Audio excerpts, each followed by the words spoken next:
Lição número 10, os cuidados e os deveres da nova geração. É extremamente atualizada, né? O texto do dia está em Números 28:2. Parece até a data do meu aniversário, 28 de fevereiro. Dá ordem aos filhos de Israel e dize-lhes: da minha oferta, do meu manjar para as minhas ofertas queimadas, do meu cheiro suave, tereis cuidado para me oferecer a seu tempo determinado.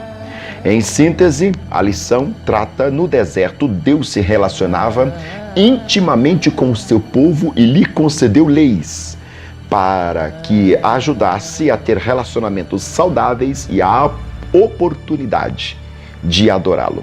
Os objetivos dessa lição quer mostrar o propósito e o senso que foi ordenado pelo Senhor, explicar a importância das leis divinas para os hebreus, ele continua com essa mentalidade de família ainda, e terceiro, reconhecer a importância da adoração.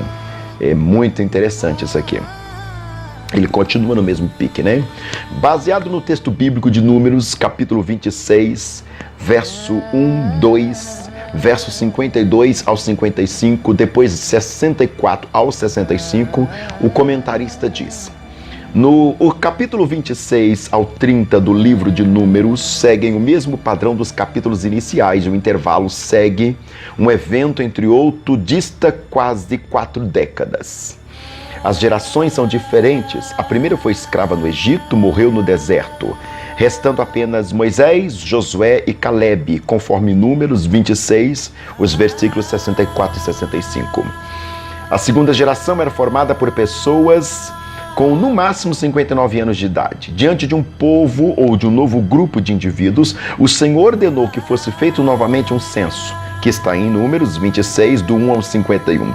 Relembrou a lei, estabeleceu algumas leis civis, Números 26, 52 ao 56, 27, do 1 ao 11, capítulo 30, do 1 ao 16, capítulo 36, do 1 ao 13. O Senhor também falou a respeito da importância da adoração, conforme Números 28, verso 29, pois os novos hebreus precisavam reconhecer a identidade e força, ou seja, sua identidade e força, por isso o censo, suas responsabilidades civis e familiares, por isso as leis, e o dever de adorar o Senhor em todo o tempo. Esse é o comentário que o autor vai colocar na nossa lição. Ele vai trabalhar a importância das pessoas, vai colocar um senso providencial que, consequentemente ou concomitantemente, vai fazer um exército poderoso, vai perceber, né, a força desse povo. Aparentemente não era um povinho como que se imaginava, e conclui-se como um povo abençoado, tanto em questão de exército quanto em questão das proteções de Deus. A provocação do autor aqui na lição 10, ele vai dizer: o fato de Moisés ter mudado de opinião de Deus, ou mudado a opinião de Deus a respeito do extermínio dos hebreus incrédulos, demonstra que o Senhor não é imutável. Muito cuidado com essa colocação, porque trata a perspectiva da imutabilidade de Deus, que é um dos atributos incomunicáveis. Quando a gente estuda Trindade, ou Deus, ou teologia fundamental, ou teologia própria, né? Eu não sei como é que chama essa disciplina aí na sua escola de teologia. E isso é interessantíssimo. Como é que a gente trabalha isso? Coloca aqui essas informações para nós partilhar abaixo do vídeo. O autor coloca a seguinte ponderação, antes que você fale bobagem. Moisés não mudou a opinião de Deus acerca da morte dos hebreus incrédulos, mas apenas retardou o acontecimento. Com isso, o próprio Moisés também não pôde entrar em Canaã. O segundo tópico, o autor trabalha a importância das leis, né? Que aí entra a questão de terra, relacionamento, a presa. Depois ele continua nas suas provocações, que é a parte que eu mais gosto dessa revista, vocês já perceberam. Sendo Israel um povo santo, poderia aproveitar o ordenamento jurídico de outros povos? E o autor conclui: Deus sabia que a lei de outros povos eram justas, por isso os hebreus deveriam ser um referencial para as outras nações. Atualizando essa ponderação que o autor coloca aqui pra gente, eu faço uma nova provocação a vocês, professoras e professores, e alunos e alunas que também assistem aqui o nosso canal. Quer dizer então que uma pessoa só pode ser justa se ela for crente? Se ela for ímpia, ela não consegue ser justa? Será mesmo que a perspectiva de uma pessoa ser ímpia é necessariamente uma pessoa que age com impiedade? Nunca se tem justiça no ímpio. Coloca aqui embaixo do vídeo. Eu quero ler tudo e responder, claro, tudo com muito respeito, evidentemente, porque nós somos igreja, né? Outra provocação. A liturgia do culto, aqui eu estou na página 74. A liturgia ao culto ao Senhor pode ser compatível com os modismos sociais e culturais do nosso tempo? Essa é uma ponderação curiosa. O culto a Deus deve ser solene, reverente, calçada na simplicidade, santidade e obediência. Eu fiz um vídeo aqui no canal a respeito sobre reverência no culto. Deu um pano para manga o assunto, porque é uma coisa que a gente menos tem, infelizmente, nós das Assembleias de Deus, eu estou falando da minha igreja, é reverência no culto, é uma andação que o povo começa no meio da liturgia, que é complicado ter espiritualidade no meio de tudo aquilo. A gente gosta de falar mal de católico, mas se tem uma coisa que eles sabem fazer é reverência nas suas liturgias. Ninguém sai no meio da missa para ir no banheiro, para ficar trançando no meio da igreja, ninguém faz isso. A missa começa e termina. Ninguém chega no meio da missa, o povo todo já está congregado antes do padre começar em nome do Pai. Já está todo mundo ali. Hoje você tem crente que a gente está iniciando a pregação, que já é a quarta parte do culto, e tem gente chegando na igreja ainda. É a falta de compromisso e comprometimento. E, consequentemente, declara aí falta de educação, falta de respeito e, teologicamente, falta de reverência. Deus não pode receber um culto com tanta bagunça. Fica aqui a minha conclusão. A gratidão ao Senhor seria revelada mediante as ofertas. É a ponderação. E ele conclui a 10 dizendo: a partir da morte dos últimos representantes da antiga geração, um povo ou um novo grupo de israelita que conquistaria a terra dos cananeus precisava entender alguns princípios acerca da vontade de Deus, ou seja, eles precisavam ser doutrinados. Por isso, o Senhor determinou um novo censo, estabeleceu leis e fez um apelo incisivo para a necessidade de que Israel adorasse ao Senhor voluntariamente, de todo o coração. A conquista de Canaã exigiria muitos esforços dos israelitas. É o que o autor conclui. Lição 11. Moisés, um líder vitorioso. É verdade que aqui eu já dei uma lida na lição 11 e o autor vai fazer apenas uma pincelada na figura emblemática de Moisés. Porque para falar de Moisés, tecnicamente falando, nós gastaria muito mais do que um trimestre. É muito profundo esse personagem. Com certeza é o personagem mais importante do Antigo Testamento. O texto do dia trabalha Deuteronômio 34:10. Abre aspas. E nunca mais se levantou em Israel profeta algum como o Senhor, a quem o Senhor conhecera face a face. Esse versículo já declara a síntese que nós estávamos falando anteriormente. A síntese da lição 11 trata: os milagres na vida de Moisés eram eventos naturais para Deus, mas para ele, Moisés, e seu povo eram sobrenaturais.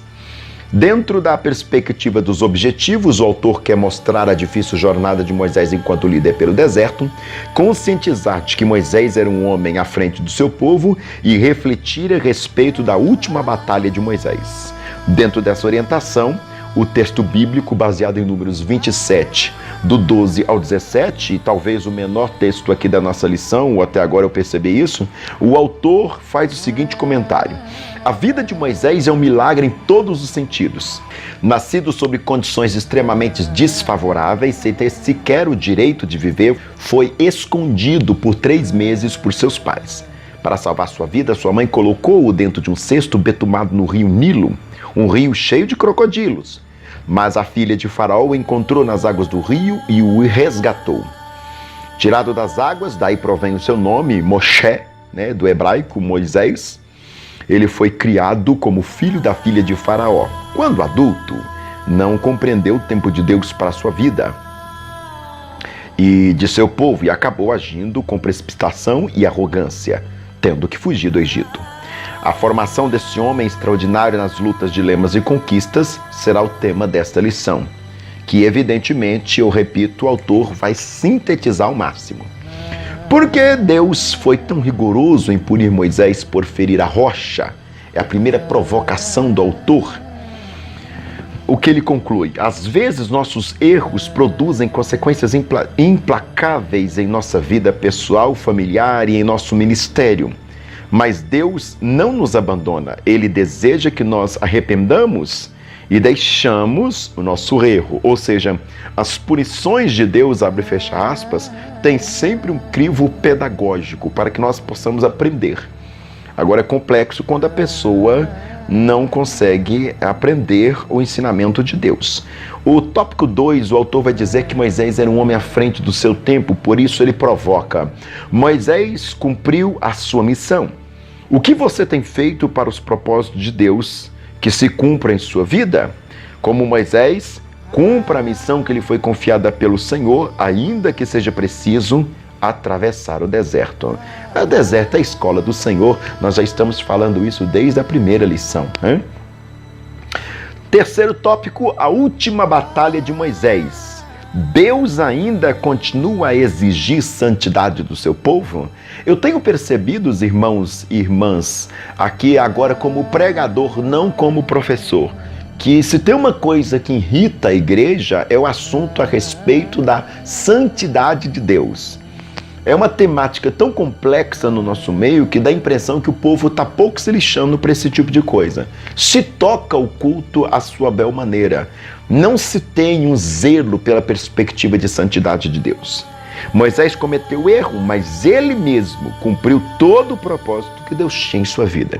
Perfeição é complexa, mas esse anseio por cumprir o chamado e esse anseio por ser zeloso em busca de santidade deve ser normal a vida do ser humano cristão. O autor conclui essa lição. Moisés, servo fiel do Senhor, tornou-se um líder vitorioso no deserto. Não obstante das suas lutas, aprendemos com ele que, em nossa trajetória, nem tudo ocorre como planejamos. É claro, quem dera, né?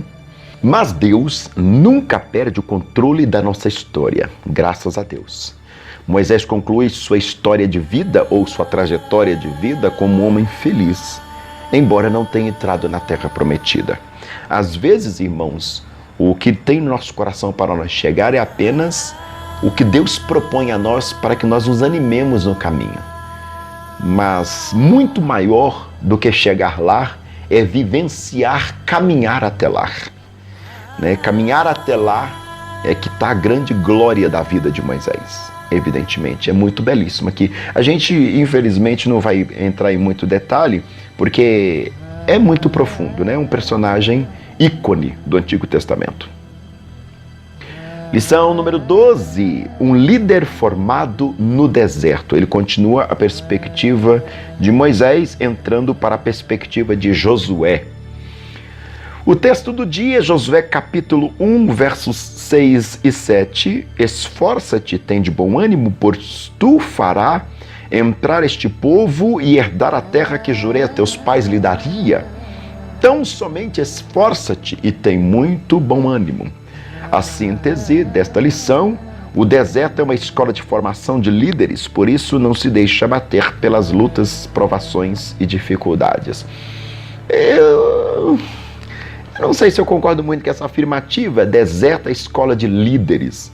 Porque nem todo mundo vai ser líder, nem todo mundo é líder, evidentemente, partindo do pressuposto aqui eclesial, né? Para a psicologia, qualquer pessoa pode ser qualquer coisa, desde que ela receba o devido treinamento. Agora, estou falando de vocação, psicologia não reconhece vocação. Isso é coisa de teólogo, né? Nem todo mundo vai ser líder, né? E para mim, na minha cabeça, é maior ainda. Deserto é a escola de cristão. É no deserto que nós compreendemos a doutrina mais árdua do cristianismo, que é a questão da dependência de Deus. Ou no deserto ele provém ou ele provém. Ponto. Não tem mais nada além disso. O objetivo da lição é mostrar que a formação de Josué se deu no deserto ao lado de Moisés. Considerar o fato de que Josué foi escolhido pelo Senhor, não por Moisés. Compreender que Josué foi fortalecido por Deus e por Moisés. Ou seja, era uma liderança divina humana, humana divina. É muito interessante. Tanto que o nome de Jesus, mesmo no hebraico, é Yeshua, né? Que se traduziria para Josué. No grego que vai virar Jesus. Assim como Maria, no hebraico é Miriam. E em grego se torna Maria, né? É muito interessante. Assim como é Moisés que sai do Jordão levando o povo em direção à terra prometida, é Jesus que sai do Jordão, ele foi batizado por João, levando a sua igreja à terra prometida. Em Josué o Jordão se abre, em Jesus quem se abre é o céu. Em Josué nós temos a arca, em Jesus nós temos a pomba descendo do céu, o símbolo da presença de Deus no Antigo e Novo Testamento, a arca e agora o Espírito Santo. Muito interessante isso, né? Texto bíblico, Números 27, do 18 ao 23. O nosso autor comenta, também um texto sucinto. O deserto é uma escola de formação de líderes onde muitos servos de Deus foram treinados. No deserto, ou o deserto, prova a nossa fé, expõe nossos limites, delineia a nossa confiança, quebra o nosso orgulho e revela o nosso caráter. Aqui com essa afirmativa eu começo a compreender que ele fala de autoliderança. Vê se você percebe. Não uma liderança no sentido objetivo, mas no sentido subjetivo, de uma administração pessoal. Não é por acaso que o próprio Jesus, no início de seu ministério, foi levado pelo Espírito Santo para ser, no deserto, tentado por Satanás. Na lição de hoje estudaremos a respeito de Josué, filho de Num, homem valente que foi formado na escola do deserto e que foi escolhido pelo Senhor para substituir Moisés e conduzir os hebreus até a terra prometida. É uma substituição enquanto liderança apenas, né? Não como figura icônica, é verdade. Nem de longe vai ser sequer comparado. No tópico primeiro, o autor provoca: por que é preciso submeter-se aos líderes e aprender com eles para só depois ser ordenado ao ministério? Eu falei isso no vídeo passado, né? As lições que antecederam essa, você só pode ser autoridade a partir do momento que você se colocar debaixo de outra autoridade. Ou seja, se você não consegue ser submisso, nunca será autoridade. Uma coisa está delineada a outra. Não existe primeiro mestre sem ser discípulo. Primeiro é discípulo. Depois ele passa a ser mestre e ele vai discipular.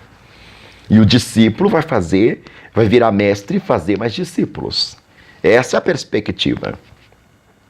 O líder cristão deve ter conhecimento teológico, mas somente após enfrentar ao lado do seu pastor as agruras do deserto, estará apto para ensinar os outros. Pastor aqui é uma perspectiva, eu imagino que o autor estaria colocando, dentro de uma orientação não objetiva, mas subjetiva. Quem é o pastor da gente?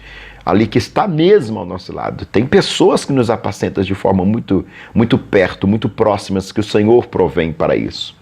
Não, coitado do pastor da igreja, que governa a igreja, ele não daria conta de um rebanho tão grande, né? Isso é muito interessante. E isso aqui não vai dar pra gente falar nesse vídeo, porque senão vai ficar extenso demais, e mais pra frente a gente vai falando. O fato de Deus, eu estou na 87, tá? A página. O fato de Deus mandar Moisés apresentar Josué ao sacerdote, ao povo, como sendo seu substituto eventual, não enfraqueceria Moisés politicamente? Aí o autor começa a nos provocar a questão do ciúme, né? Irmãos, todos nós vamos ter o nosso Josué. Todo Paulo tem seu Apolo. Todo Jesus tem seus discípulos. O Jesus vai virar: ei, vocês vão fazer coisas maiores que eu fiz. E é verdade, o evangelho que Jesus pregou e o evangelho que nós pregamos hoje, nós conseguimos alcançar muito mais do que ele alcançou. Não do ponto de vista de poder, mas eu estou falando das mídias que nós temos hoje, né? As estruturas que nós temos hoje, as ferramentas que nós temos hoje. Jesus fazia o evangelho boca a boca, coitadinho, dentro da sua perspectiva humana. Já nós alcançamos milhões de pessoas, até mesmo um culto, você faz um culto para sei quantas mil pessoas usando instrumento de som, que não era possível naquele contexto de Jesus. O ponto importante é que Deus espera que ele obedeça independente das circunstâncias, pois só ele sabe o que é melhor para nós. Todos nós, irmãos, tem alguém que faz aquilo melhor do que nós. Eu tenho certeza que nesse canal eu falo para professores que são muito mais interessantes, têm muito mais competência do que eu. E eu não caio na bobagem de imaginar que o meu vídeo é o melhor. Imagina, que isso? Nunca. Eu tenho certeza que tem coisas que eu estou falando no vídeo que acrescenta que talvez os outros não estejam falando. Mas que seja o melhor, que é insuperável, isso é de uma bobagem sem fim e provaria uma infantilidade. não a maturidade, né? Não existe ninguém que não tenha nada a doar e ninguém que não tenha nada a receber. Seremos sempre vencidos por alguém que fará melhor do que nós. E é incrível, nós temos que entender, poxa, a minha parte até aqui. É o tal do que eu coloquei lá naquela parte que a gente define aqui no vídeo, né? no canal, né? O que eu sou, falando um pouco sobre mim, um parágrafozinho. Eu termino dizendo, eu fiz o que eu pude, quem puder faça melhor. Ou faço o que eu posso. Quem puder faça melhor. A gente tem que ter essa consciência. Eu tenho essa frase na minha cabeça como consciência. Né? Você fez uma pregação maravilhosa, mas pode vir alguém fazer uma pregação em cima daquele texto e com um texto muito melhor do que você. Ninguém é insuperável ou insubstituível. Né? Dentro da sua perspectiva de discípulo e servo do Senhor, mesmo que nós nos tornemos mestres, continuamos discípulos, que o aprendizado é eterno. E quanto mais mestres aí que somos discípulos mesmo, é que nós entendemos que a nossa parte tem início e final. E ela não pode acabar conosco. O evangelho é uma coisa de continuidade. A nossa parte começa e termina com a gente. Mas virá outros que darão continuidade. É o que a Bíblia também vai dizer dentro da perspectiva. Uns plantam, outros colhem. Mas quem dá o sustento? É Deus. Isso é maravilhoso, né? O terceiro tópico da nossa lição aqui, Josué é fortalecido. É outra figura icônica, né? Que a gente não vai poder entrar muito profundo, porque senão não vai ter tempo para produzir isso tudo. A conclusão é, José é um exemplo para todo crente. Desde a sua formação como discípulo, servo de Moisés no deserto, até a sua ascensão ao posto mais alto da nação. Ele praticamente presidiu, né? O conduziu, como vocês querem escolher a palavra aí, talvez pós-moderno ou não. Ele demonstrou um grande senso no serviço e devoção ao Senhor, mesmo em tempos difíceis, como a travessia pelo deserto. Na minha tese de mestrado, eu trabalhei a seguinte perspectiva da teologia da descida de Deus em Êxodo. E se tem uma coisa que eu faço questão de confiar vocês aqui agora, possivelmente isso vai ser publicado mais para frente, é que Deus desce 3 vezes em Êxodo. Deus desce lá na sarça a fim de libertar o povo, Deus desce no Monte Sinai a fim de dar a lei, e Deus desce no tabernáculo toda vez que Moisés entra lá dentro. O que eu quero falar é dessa terceira parte especificamente. Quando Deus desce no tabernáculo, Deus desce numa coluna de fumaça todas as vezes que Moisés entra lá dentro. Mas tem um rapazinho que nunca sai do tabernáculo. E o nome dele é Josué. Aí eu te faço a pergunta, que é a deixa lá na minha tese de mestrado, né? A minha dissertação de mestrado, melhor dizendo. Tese é de doutorado. Peraí, mas quem vai de fato guiar o povo até dentro da terra prometida é quem visita o tabernáculo ou quem reside lá dentro? Isso é muito interessante para a nossa conclusão. Lição 13. O deserto vai passar. O autor termina aqui em tom de consolação, né? É muito interessante isso.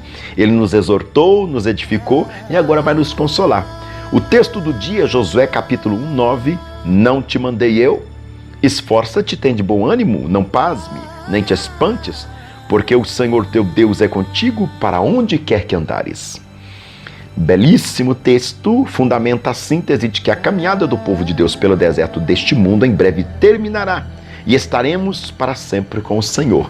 Aqui ele faz uma aplicação escatológica, né? Que é o carro-chefe da teologia. Né? Toda a teologia, ela termina na escatologia, porque é a esperança da igreja.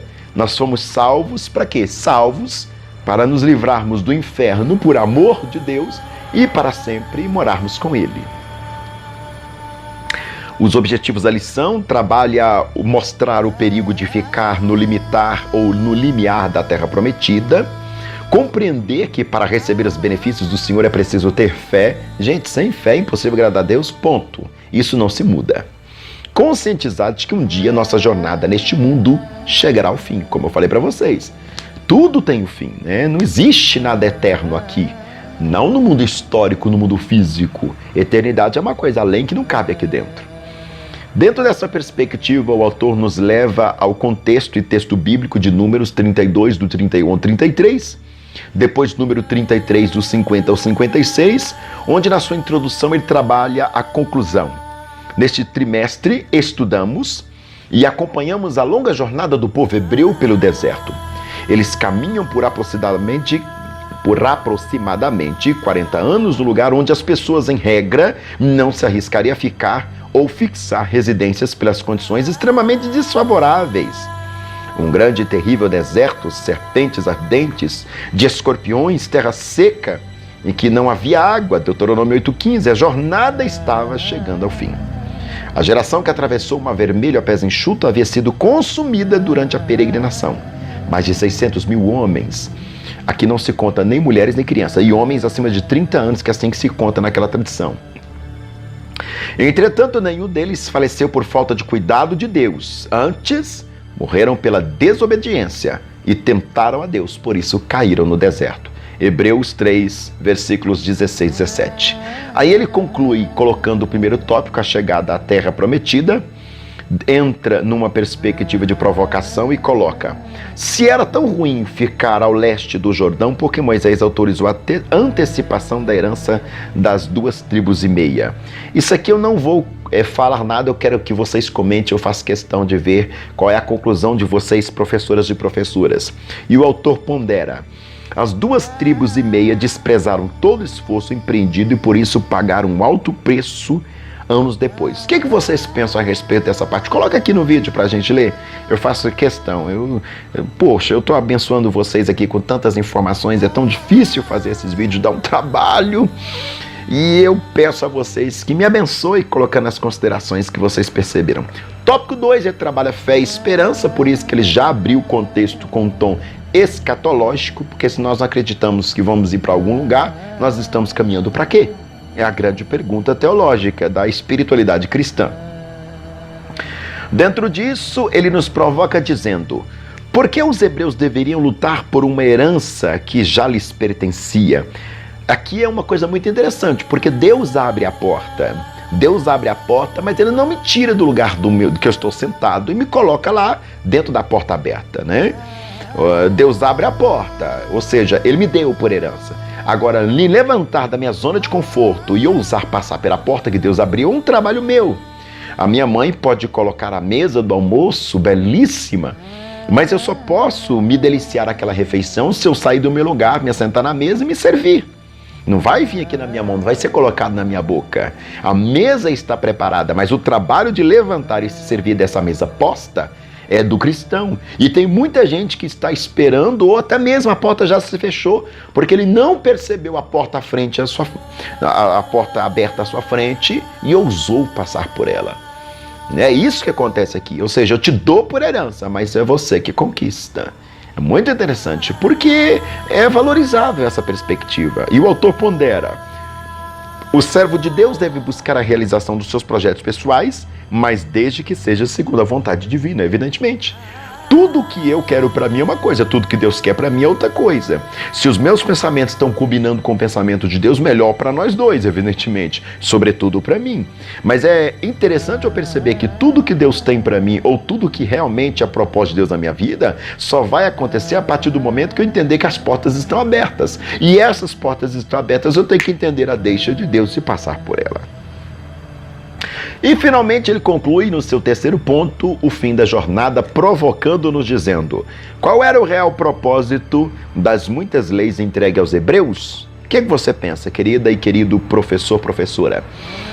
A dureza do coração dos hebreus fez com que Deus, por amor, concedesse leis civis e cerimoniais. É por isso que eu sempre falo, dentro da minha perspectiva de estudos teológicos, bíblicos, sistemáticos, que eu não compreendo essa divisão, essa coisa organizada que fala, é a dispensação da lei e dispensação da graça, né? É tempo da graça, é tempo da lei. Eu não consigo compreender assim. Na minha cabeça, todo o tempo da lei é graça e todo o tempo da graça é lei, porque não existe lei de Deus sem a sua misericórdia manifesta para que essa lei viesse até nós.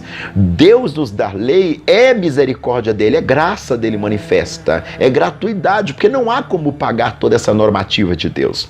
Estar no tempo da graça implica entrar dentro da normativa da lei, e se a norma de Deus, e se a normativa é lei de Deus, então automaticamente se você está na lei, você está na graça, e se você está na graça, você está na lei. Logo é uma coisa só.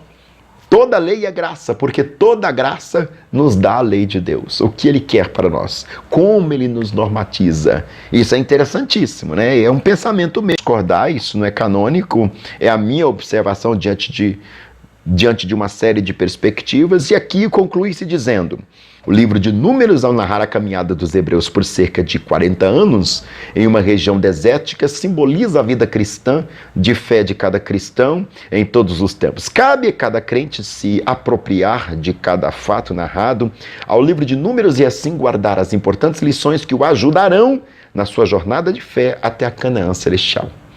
E aqui nós concluímos essa belíssima lição.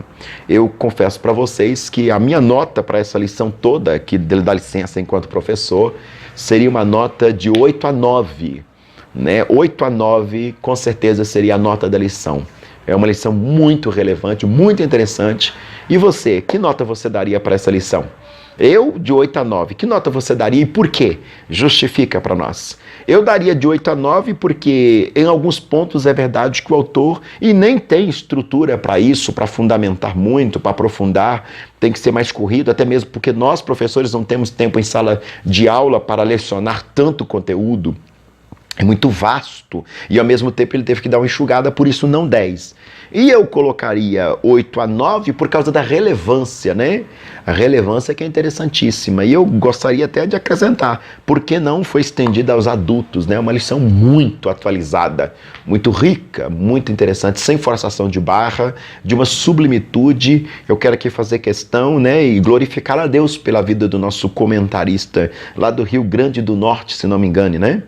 Que Deus continue abençoando o nosso maravilhoso comentarista e que ele produza mais coisas assim para o elevo espiritual da igreja, bem como um todo. Né? Que Deus possa honrá-lo, tanto ele quanto a sua família, seu ministério, enfim. E Deus possa te honrar também o seu ministério enquanto professor, professora, escola dominical, que se disponibiliza ao exercício da doutrinação da nossa igreja, né? Ensinar a doutrina, sobretudo para o grupo jovem, que é um grupo tão ávido por novas perspectivas, novas mentalidades, é no mínimo um desafio. Deus seja glorificado sobre a sua vida e esse seu ministério, né? Esse seu exercício de lecionar. Até a semana que vem, onde nós trataremos já a primeira lição da revista de jovens. Se inscreva no nosso canal, você que não se inscreveu, que é a lição Cobiça e Orgulho, ou Orgulho e Cobiça, né? Eu ainda não decorei o tema da lição, onde nós vamos trabalhar semanalmente o comentário de cada lição dos jovens, tanto de jovens quanto de adultos. Deus abençoe você, Deus abençoe sua casa, Deus abençoe seu ministério, Deus te encha de sabedoria e que te dê aulas cada vez mais relevantes e proveitosas para a glorificação do nome do Senhor e a vitória da igreja. Muito obrigado.